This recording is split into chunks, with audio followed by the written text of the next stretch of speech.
السلام علیکم dear reader and listeners, Urdu novels library میں آپ کا ڈھیر سارا ویلکم۔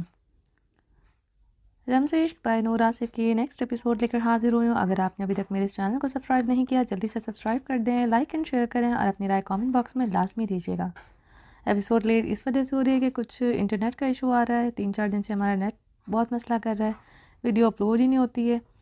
اور دوسرا ریزن یہ ہے کہ آپ لوگوں کا رسپانس اتنا ٹھنڈا ہے، آتش عشق میں کر رہی ہوں اس کے اوپر اتنا ٹھنڈا رسپانس ہے نا، آپ لوگ ویڈیو کو لائک نہیں کرتے اور پھر بس وہ میری محنت وصول نہیں ہوتی، پھر میرا دل بھی نہیں کرتا۔ آپ لوگ موٹیویٹ کریں گے تو میں آپ کو آگے سے آگے ایپیسوڈز دوں گی نا، تو پلیز آپ لوگوں سے گزارش ہے ویڈیو کو لائک کیا کریں اور کامنٹ باکس میں مجھے لازمی بتایا کریں آپ کو کیسا لگ رہا ہے ناول، ٹھیک ہے؟ چلیں اسٹارٹ کرتے ہیں۔ وعلیکم السلام زاران، کیسا ہے؟ ٹھیک ہے، تم؟ امینہ خانم نے چیئر سے کھڑے ہوتے ہوئے اس کے کندھے پر ہاتھ پھیرتے بغور ابرش کو دیکھا، جو زاران کے ساتھ نظریں جھکائے کھڑی تھی۔ زاران اس کی کلائی جکڑے ہوئے تھا، جو اس نے ابھی تک چھوڑی نہیں تھی۔ لالا، السلام علیکم۔ عابیر آگے بڑھتے زاران کے سینے سے لگی۔ زاران نے اس کے سر پر ہاتھ رکھتے اس کے سر کو چوما۔ وہ اب ابرش کی کلائی چھوڑ چکا تھا، جسے ابرش نے بری طرح محسوس کیا۔ ابرش چیئر کی طرف بڑھنے لگی تھی کہ زاران پھر سے اس کی کلائی جکڑ چکا تھا۔ اسے نظروں میں ہی امینہ خانم سے سلام کرنے کو کہا۔ زاران کا اشارہ سمجھتے ابرش نے گہرا سانس لیتے امینہ خانم کو دیکھا تھا، جو سنجیدگی سے کھڑی اس کا بغور معائنہ کر رہی تھی۔ ابرش نے سرخ پڑتے اپنا دوپٹہ اچھی طرح ٹھیک کیا۔ زاران نے میک اپ نہیں کرنے دیا تھا۔ ہونٹوں کا زخم اور آرس پر نیلاہٹ کا نشان اچھی طرح واضح ہو رہا تھا۔ ابرش کی اب رنگت تپ کر گندھاری ہو رہی تھی۔ نہ صرف امینہ خانم بلکہ روزینہ خانم اور پلوشا کی چپتی نظریں تک اس پر گڑی تھی۔ السلام علیکم آنٹی، ابرش نے اپنا زخمی لب دانتوں تلے چھپاتے سلام کیا۔ نیٹ کے دوپٹے سے آرس چھپانے کی بھی کوشش کی، اس طرح فیملی میں سے بہت عجیب لگا تھا۔ امریکہ میں رہنے کے باوجود وہ اپنی لمٹس کبھی نہیں بھولی تھی۔ وعلیکم السلام بچہ، کیسا ہے تمہارا طبیعت ٹھیک ہے؟ یہ چہرہ سرخ کیوں ہو رہا ہے؟ ابرش کے چہرے کی شدید سرخی اور زاران کی غربت کے محمول کر رہی تھی۔ چہرہ متورم اور سرخ تھا۔ وہ سمجھ چکی تھی ابرش کو بخار ہے۔ زاران کی شدتیں سہتے اسے شاید بخار چڑھا ہے۔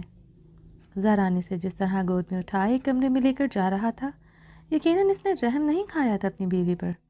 امینہ خانم اسے دیکھتے اب مہم سا مسکرائی تھی۔ ابرش ان کی مسکراہٹ کا مطلب سمجھتے نظریں جھکا گئی تھی۔ السلام علیکم بھابھی، کیسی ہیں آپ؟ عابیر مسکراتے ہوئے اس کی گلے لگی تھی۔ ٹھیک ہوں، ابرش آہستگی سے بولتے اس سے الگ ہوئی تھی۔ زاران ابرش کو دیکھتے سنجیدگی سے چیئر پر بیٹھا۔ ابرش کی جھکی نظریں اور اس کے تپتے آرس کو بغور دیکھ رہا تھا۔ اسے بھی ابرش کے چہرے پر اپنی دی ہوئی شدتیں خفت میں مبتلا کر رہی تھی۔ اپنی مورے اور بہن کے سامنے وہ اچھا خاصا خفت میں مبتلا ہوا تھا، مگر وہ آج ابرش کو سیکیور فیل کروانا چاہتا تھا۔ یقیناً وہ کل کو یہ سوچتی کہ اس نے اپنا اور اس کا رشتہ گھر والوں پر اچھی طرح واضح نہیں کیا۔ کل رات اسی بات کو لے کر اس سے بار بار سوال کر رہی تھی، مگر ابرش کی اب جھکی نظریں دیکھ کر وہ تعصب سے سر ہلا کر رہ گیا تھا۔ ایک عورت کیا چاہتی ہے، خاص طور پر بیوی، وہ ایک مرد کبھی نہیں سمجھ سکتا۔ ابرش بچہ، تم کرسی پر بیٹھ کر ناشتہ کرو، امینہ خانم اسے کھڑا دیکھ کر کہا۔ ابرش آہستگی سے چلتے ہوئے زاران کے ساتھ والی چیئر پر بیٹھی۔ پلوشا ابرش کے آرس اور ہونٹوں پر زاران کی شدت دیکھ کر جلن سے سرخ پڑی تھی۔ امینہ خانم کا میٹھا لہجہ ابرش کے ساتھ برداشت نہیں ہو رہا تھا۔ وہ غصے سے چیئر گھسیٹ کر اٹھی۔ بیٹھی رہو وہیں پر۔ زاران کی بلند دھاڑ پر وہ اچھل کر رہ گئی تھی۔ نہ صرف پلوشا بلکہ ابرش عابیر بھی بری طرح اچھلی تھی۔ امینہ خانم نے پریشانی سے زاران کو دیکھا، جو اپنی کرسی پر بیٹھا خشمگین نگاہوں سے پلوشا کو گھور رہا تھا۔ روزینہ خانم نے غصیلی کاٹدار نگاہیں زاران پر ڈالی، جو پتہ نہیں اب کیا تماشا لگانے کا ارادہ رکھتا تھا۔ بابرہ کی سچائی سب کے سامنے آنے پر اس کا دل زاران کی طرف سے مزید زہر خند ہوا تھا۔ کل رات سے اسفندیار خان گھر واپس نہیں آیا تھا اور ان کا فون اٹھا رہا تھا۔ انہیں لگ رہا تھا وہ بابرہ کے بعد جیسے اسفندیار خان کو بھی کھو چکی ہیں۔ زران کا زران یہ کیا طریقہ ہے؟ تم پلوشا سے کیسے بات کر رہا ہے؟ یہ مہمان ہے ادھر، امینہ خانم نے زران کے سرخ چہرے کو دیکھتے سنجیدگی سے کہا۔ پلوشا کی رنگت میں زردیاں گھلی تھیں، دیکھ کر بھی وہ پریشان ہوئی تھی۔ زران اپنی ہلکی گھنی بیئرڈ پر ہاتھ پھیرتے پلوشا کو خون نشام نگاہوں سے گھور رہا تھا۔ امینہ خانم کا سوال وہ نظر انداز کر گیا تھا۔ وہ اپنی گھنی بیئرڈ پر ہاتھ پھیرتے پلوشا کو صرف خون اتری آنکھوں سے دیکھ رہا تھا۔ زران کی سرد نگاہیں اسے کانپنے پر مجبور کر رہی تھیں، اور وہ کانپ بھی رہی تھی۔ جس دن ابرش نے اپنا بچہ کھویا، اس دن تم نے مجھے فون پر کیا کہا تھا؟ زران نے پلوشا کو گھورتے ہوئے برفیلے لہجے میں سوال کیا۔ زران کے سوال پر پلوشا کا حلق خشک ہوا۔ زران، تم کو معلوم ہے ہم نے کیا کہا؟ تم کیوں پوچھ رہا ہے؟ پلوشا کے حلق سے گٹی گٹی آواز نکلی تھی۔ مجھے معلوم ہے تم نے کیا کہا۔ میری یادداشت بہت اچھی ہے۔ میرا نام زران خان زادہ ہے، جو ایک ایک بات دوسرے کی یاد رکھتا ہے اور وقت پڑنے پر سود سمیت حساب بھی چکاتا ہے۔ سمجھو تمہارا وقت آ گیا۔ زران چیئر پر سیدھا ہوتے استہزائیہ مسکرایا۔ پلوشا کا رنگ لٹھے کی مانند سفید ہوا۔ اس نے گھبراتے ہوئے ابرش کو دیکھا جو بھیگی نگاہوں سے زران کو دیکھ رہی تھی۔ زران، یہ تم کیا کہہ رہا ہے؟ امینہ خانم کی پریشان آواز گونجی تھی۔ زران کا انداز انہیں پسند نہیں آیا تھا۔ پلوشا ان کے اکلوتے بھائی کی بیٹی تھی، جس کی وجہ سے انہیں بہت عزیز تھی۔ زران کا حد تک تمیز رویہ برداشت نہیں ہو رہا تھا ان سے۔ ایک منٹ مورے، آپ اب جو کچھ بھی بولیں گی وہ میری پلوشا کی بات مکمل ہونے کے بعد بولیں گی، اس سے پہلے کوئی نہیں بولے گا۔ زران سنجیدگی سے بولتا امینہ خانم کو ٹوکا تھا۔ امینہ خانم زران کے انداز پر لب بھینچے خاموش ہو گئی تھی۔ روزینہ خانم زران کی بلند آواز پر زہریلا مسکرا کر رہ گئی تھی۔ کیا کہا تھا تم نے فون پر؟ سب کو ایک ایک لفظ بتاؤ۔ زران نے سرد آواز میں پلوشا کو حکم دیا۔ وہ زران، پلوشا نے تھوک نگلا۔ بتاؤ سب کو۔ زران نے غصے سے ٹیبل پر ہاتھ مارا۔ چمچ پلیٹوں کی آواز کے ساتھ ٹیبل کا شیشہ بری طرح تھر تھر آیا تھا۔ پلوشا کی رنگت مزید فک ہوئی تھی۔ وہ کرسی پر پھر سے اچھلی تھی۔ زران کے غصے سے بخوبی واقف تھی۔ اس کی سرخ آنکھیں اس کی جان نکال رہی تھیں۔ یہی کہا تھا کہ ابرش میرے کمرے میں آئی تھی، اس نے مجھ پر اور تم پر الزام لگایا تھا۔ پلوشا اپنی بات کرتے گہرے سانس لیتے رکی تھی۔ آگے بتاؤ۔ زران کرسی سے ٹیک چھوڑتے ٹیبل پر دونوں ہاتھ جماتے آگے کو ہوتا غرایا۔ پلوشا نے بے چارگی سے امینہ خانم کو دیکھا، جو شرمندگی سے اس سے نظریں چرائے ہوئی تھی۔ اس نے گہرے سانس لیے بتانا تو تھا، ورنہ سامنے بیٹھا خان اسے چھوڑتا نہ۔ پلوشا نے اپنا اعتماد بحال کیا۔ زران کے پاس ثبوت تو ہو سکتا نہیں تھا، اس لیے اس نے خود کے ڈر پر قابو پایا۔ آخر وہ بھی ایک خان کی بیٹی تھی۔ زران اسے کیا کہہ سکتا تھا؟ اس نے تم پر بہت برے الزام لگائے تھے اور کہا تھا وہ تمہیں سزا دینے کے لیے اپنا بچہ مار دے گی۔ یہ سچ ہے؟ یہ سچ ہے زران، ابرش نے ایسے ہی کہا تھا۔ پلوشا نے ایک ہی سانس میں بات اپنی مکمل کرتے گہرا سانس لیا تھا۔ تم سچ بول رہی ہو؟ اس بات کا فیصلہ تم نہیں میں کروں گا۔ زران نے طنزیہ انداز میں لفظ چبائے۔ امینہ خانم نے کینہ توڑ نگاہیں ابرش پر ڈالی، جنت کے دوپٹے میں اپنی سرخ متورم آنکھیں رگڑ رہی تھی۔ اب تم بتاؤ ابرش، کیا ہوا تھا؟ زران نے ابرش کے بھیگے چہرے کو دیکھتے سنجیدگی سے کہا۔ ابرش کے آنسوؤں کی روانگی میں اضافہ ہوا تھا۔ آنسو مت بہاؤ، جو پوچھا ہے وہ بتاؤ۔ زران ٹیبل پر مکہ مارتے ہوئے پکارا۔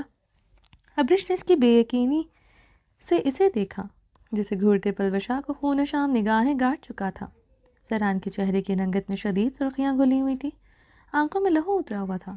وہ حیران ہوئی تھی، رات کا اس کا نارمل ری ایکشن تھا، لیکن وہ اپنے غصہ اتنا دبائے ہوئے تھا اسے اندازہ نہ تھا۔ زران کی سرخ آنکھوں میں اپنے بچے کھونے کا کرب صاف نظر آ رہا تھا۔ ابرش نے سسکی لیتے بے دردی سے اپنی آنکھیں رکھی۔ پلوشا اس دن میرے کمرے میں آئی تھی۔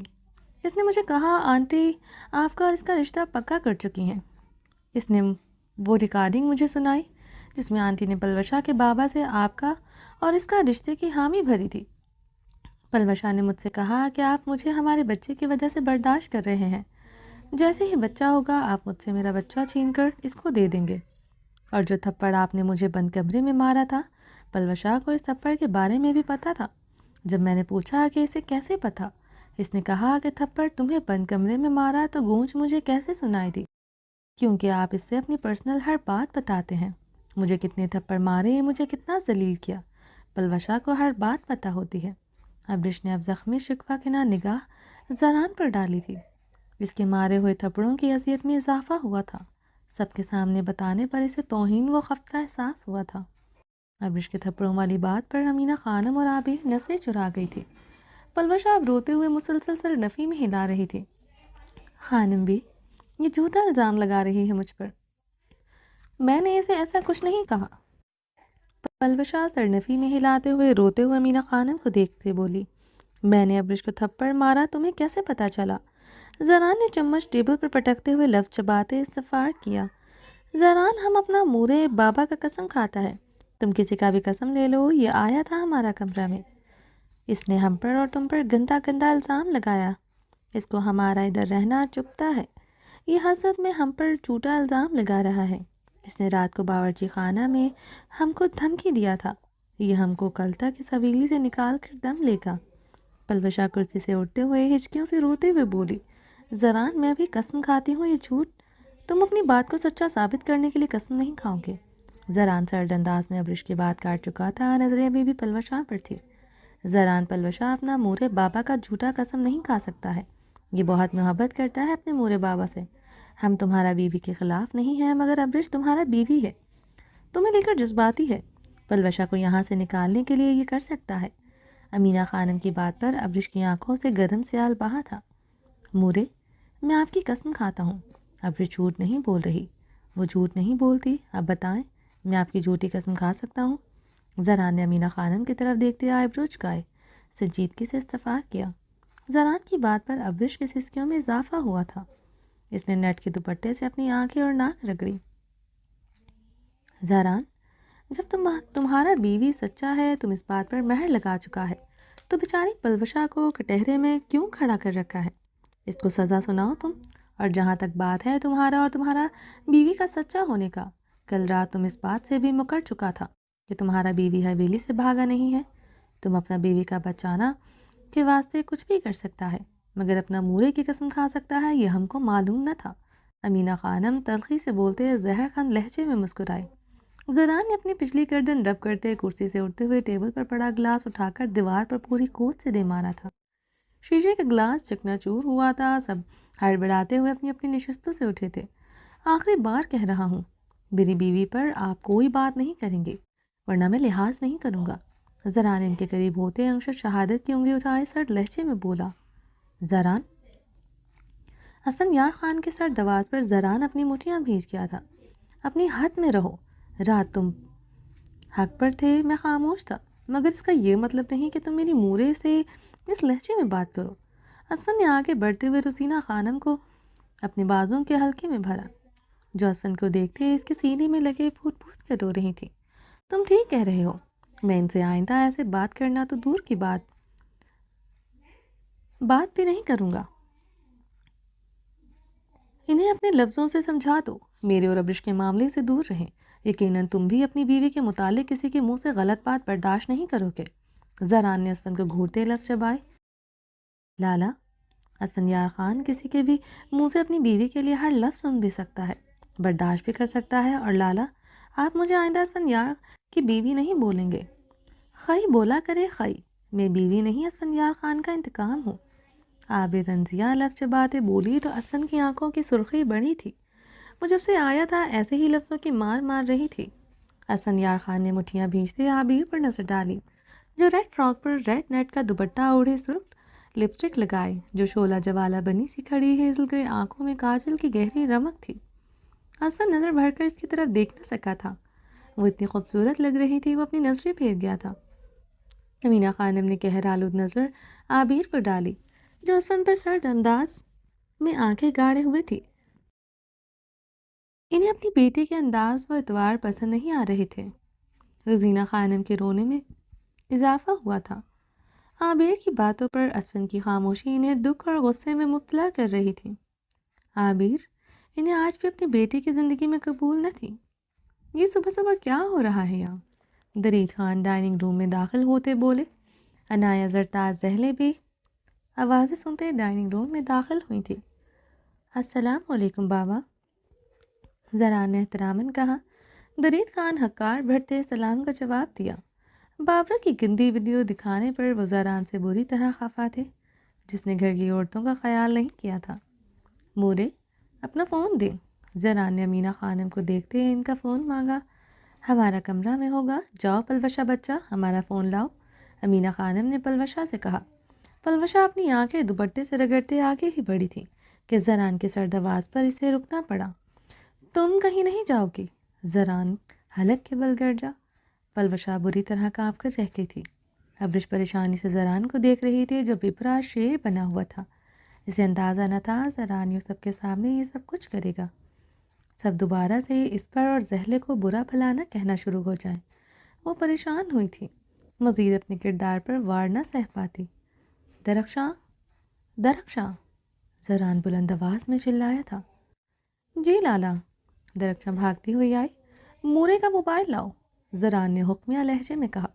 جی لالا، درخشاں کہتے ڈائننگ ہال سے نکل گئی۔ سب خاموشی سے کھڑے تھے۔ پلوشا کی بلند آواز میں ہچکیاں جا رہی تھی۔ ابرش زران کے خوف سے اب اپنے آنسو تک روکے ہوئے تھی۔ سب خاموش کھڑے تھے۔ اسفن کے سرخ نظروں کا ارتکاز عابر پر تھا، جو شعلہ جوالہ بنی کھڑی تھی۔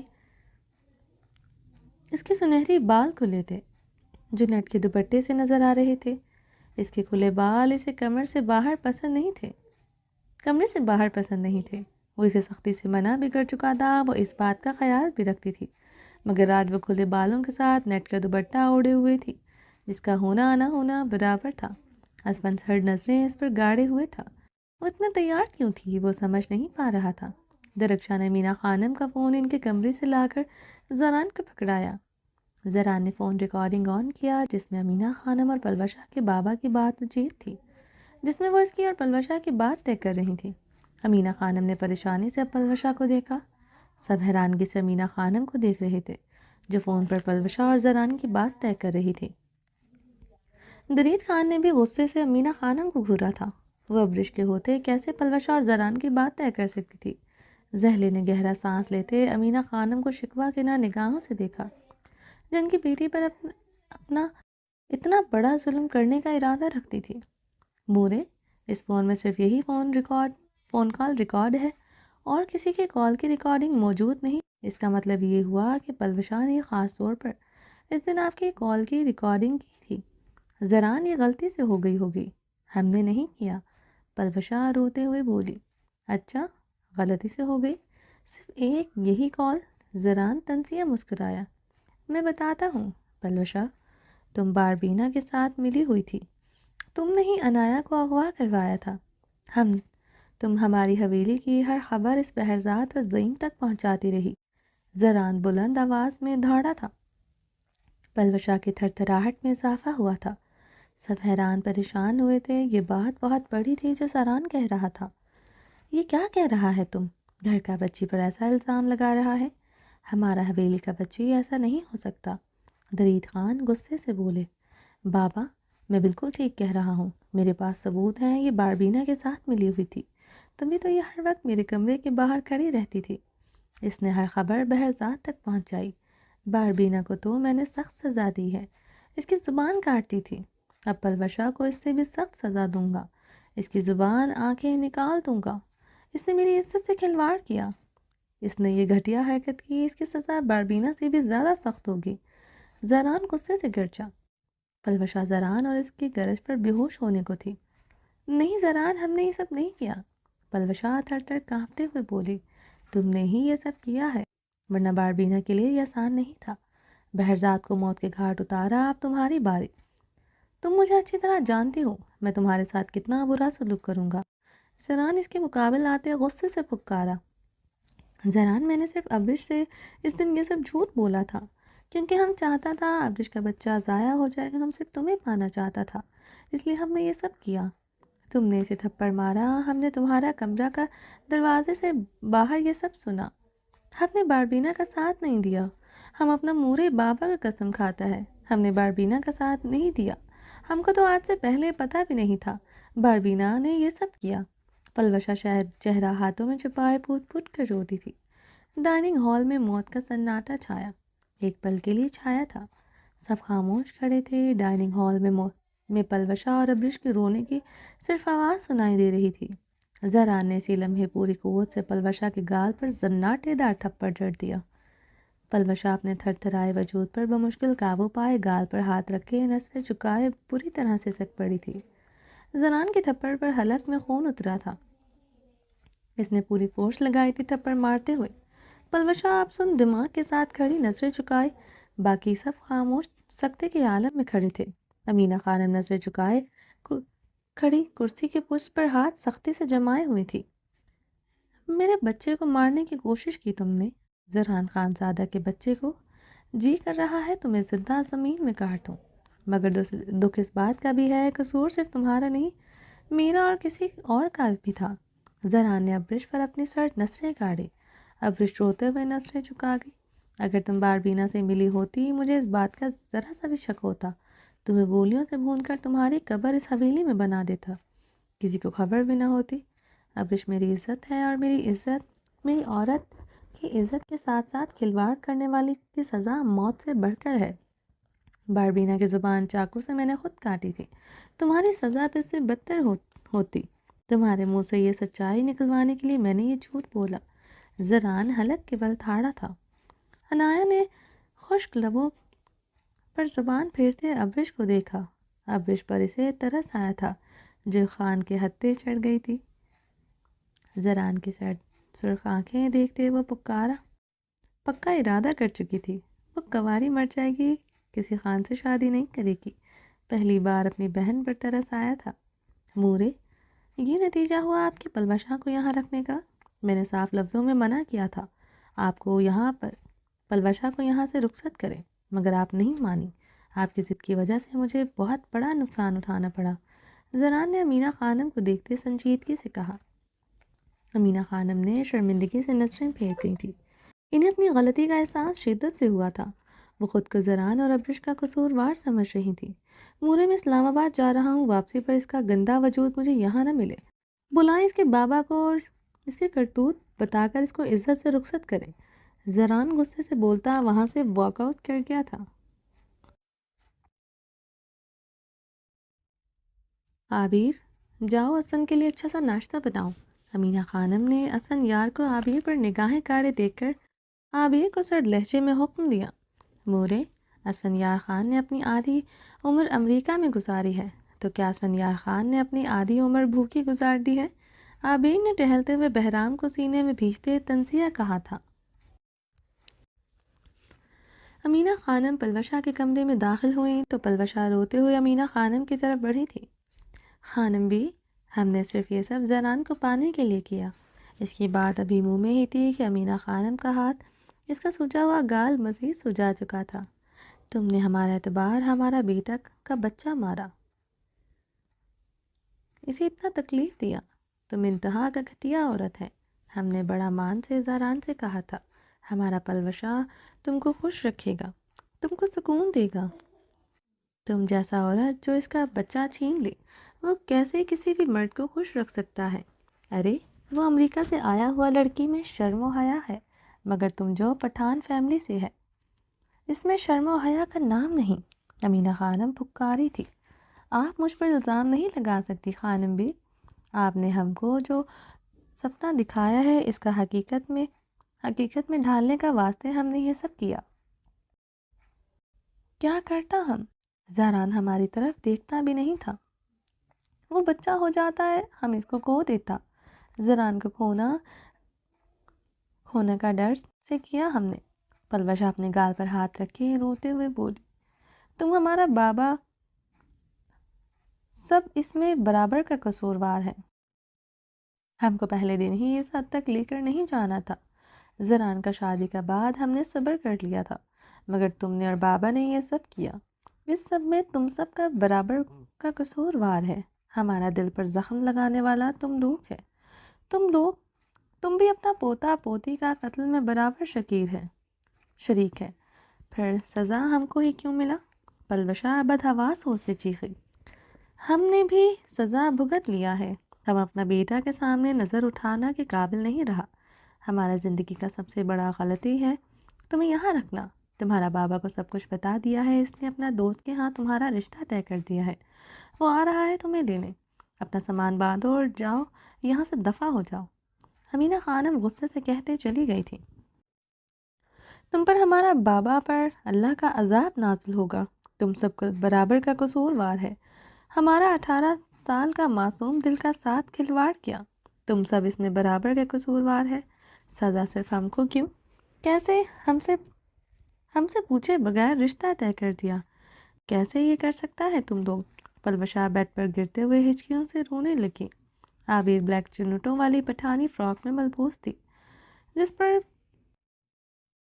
بلیک نیٹ کا دوپٹہ سر پر اوڑھ کر رکھا تھا، پنک لپسٹک لگائے، آنکھوں میں گہرا سیاہ کاجل لگایا ہوا تھا۔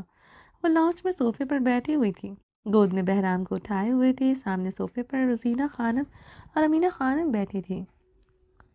میرا کیوٹ سا بی بی بہرام، میرا بچہ بہت پیارا ہے، تو اپنی آبی پر گیا ہے نا کیوٹو؟ پارا بی بی عابر بہرام کے ہاتھوں میں اٹھائے مسکراتے ہوئے بچوں کی طرح سے باتیں کر رہی تھی۔ وہ ٹکر ٹکر اپنی آنکھیں کھولے اسے دیکھ رہا تھا۔ عابر کبھی اس کے گال کو چومتی، کبھی اس کے چھوٹے چھوٹے ہاتھ چومتی۔ اسفندیار خان نے سیڑھیاں اترتے ہوئے عابر کو گہری نگاہوں سے دیکھا۔ اس کے سنہری سلکی بال ایک سائڈ پر بکھر رہے تھے، جو نیٹ کے دوپٹے میں عیاں ہو رہے تھے۔ اسفندیار خان کے گلے میں گلٹی سے ابھر کر معدوم ہوئی تھی۔ اس کے سنہری بالوں اور سنہری رنگت کا وہ دیوانہ تھا۔ کل کی ساری رات ایک پل کے لیے سویا نہیں تھا، بلکہ وہ پچھلے ایک ہفتے سے وہ سو ہی نہیں پایا تھا، یا شاید پچھلے 7 ماہ سے وہ ایک پل کے لیے چین سے سو نہیں پایا تھا۔ لیپ ٹاپ کی اسکرین پر اس کے جواں زرخیز بدن کو دیکھ کر اس کے جواں جذبے اتنے عروج پر ہوتے تھے۔ وہ سگریٹ سلگا انہیں تھپک تھپک کر سلاتے ہاتھ جایا کرتا تھا۔ اپنی صفات پٹھانی کے ساتھ گزرے لمحات تو اسے پاگل کر دیتے تھے۔ اب تو اس کے جوں جوں جذبوں میں آگ لگ چکی تھی۔ وہ دوریاں ختم کرنا چاہتا تھا، وہ بڑھانا چاہتی تھی۔ وہ اس وقت براؤن شلوار قمیض میں ملبوس تھا، جس پر آف وائٹ مردانہ شال اوڑھے ہوئے تھا۔ وہ اپنی آستینیں کوہنیوں تک پھول کے اپنی بھاری قدموں سے اپنی بیوی کی طرح بڑھا، اس کے بدن کی گلاب سی خوشبو محسوس کرنا چاہتا تھا۔ السلام علیکم مورے، اسفند نے عابر پر گہری نگاہ ڈالتے ہوئے روزینہ خانم سے سلام کیا۔ وعلیکم السلام میرا بچہ۔ روزینہ خانم صوفے سے اسفند کو پیار دیتے اٹھی ہی تھی کہ اسفند عابر کی طرف بڑھ گیا تھا۔ روزینہ خانم اپنے غصے پر قابو پاتے ہوئے واپس صوفے پر بیٹھی، جو اسے دیکھتے ہوئے بھی انجان سے بیٹھی بہرام سے باتیں کر رہی تھی۔ اسفند گہرا سانس لیتے اس کی طرف بڑھا، اس کی بے نیازی نے اس کے دل کو بری طرح گھائل کیا تھا۔ اسفندیار خان اپنی شال کندھوں پر چھٹکتے عابر کے قدم صوفے پر بٹھا گیا تھا۔ وہ اس کے پاس بیٹھنے سے اس سے کھسکتی ہوئی دور ہوئی تھی۔ اسفندیار خان نے اپنے جبڑے بھیجتے اپنا بازو اس کی کمر کے پیچھے سے لے جاتے اپنا مضبوط ہاتھ اس کے پہلو سے لپیٹا۔ عابر اسفندیار خان کو اپنے مزید قریب کرتے ہوئے دیکھ کر اسے تھوڑا سا دور کھسکی کہ وہ اس کے پیٹ پر سختی سے ہاتھ جماتا اسے مزید قریب کر گیا تھا۔ عابر کی رنگت سرخ گلاب ہوئی تھی۔ سامنے ہی روزینہ خانم امینہ خانم بیٹھی تھی، اس کا مضبوط ہاتھ اس کے پیٹ سے لپٹا سب کو دکھائی دے رہا تھا۔ امینہ خانم تو اپنی توجہ ہاتھ میں پکڑی تصویر پر کر چکی تھی، مگر روزینہ خانم کی شعلہ گلتی آنکھیں عابر اور اسفندیار خان پر ٹکی تھی۔ اسفندیار خان اس کی شعلہ گلتی آنکھوں کی پرواہ کیے بغیر اس کے پیٹ پر اپنا ہاتھ جمائے بیٹھا تھا۔ عابر اب ہل بھی نہیں پا رہی تھی۔ عابر نے اسفندیار کو گھورتے اس کا ہاتھ اپنے پیٹ سے ہٹانا چاہا۔ وہ اس کے پیٹ کو مٹھی میں بھرتا اسے مزید اپنے قریب کر گیا تھا۔ عابر نے گہرے سانس لیتے خود پر قابو پاتے نیٹ کے دوپٹے میں اس کا ہاتھ چھپانا چاہا، مگر نیٹ کے دوپٹے میں بھی اس کا مضبوط ہاتھ اس کے پیٹ پر لپٹا صاف نظر آ رہا تھا۔ مائی لیڈی لو، میری شفاق پٹھانی، اگر ایسا دوپٹہ یا چادر لے لیتی جو تمہارے خوبصورت وجود کو ڈھانپے ہوتی تو تمہیں یہ مشقت نہ کرنی پڑتی۔ جو دوپٹہ تمہارا وجود نہ ڈھانپ سکا وہ میری بے باکیوں کو کیا دوسروں کی نگاہوں سے چھپائے گا۔ اسفند نے اپنی سلگتی نگاہیں سلگتی سانسیں اس کے کان کی لو پر چھوڑتے مدھم سرد آواز میں سرگوشی کی۔ عابر بے بسی سے دانت کچکچاتے اسے دیکھ کر رہ گئی تھی، جو اپنی نیلی سرد آنکھیں اس پر گاڑے ہوئے تھا۔ نگاہیں سرد تھیں مگر پہلو سے لپٹا ہاتھ آگ کی مانند تھا۔ وہ اسے اتنا محسوس کر رہا تھا کہ وہ اس کی سانسوں اور اس کے جسم سے نکلتی آگ کی لپٹوں سے جھلس رہی تھی۔ عابر نے گہرے سانس لیتے خود پر پرسکون کیا تھا۔ اسفندیار کی گرم سلگتے لب اس کے نیٹ کے دوپٹے کے حالے میں اس کے سائڈ گردن کو چھو رہے تھے۔ اسفندیار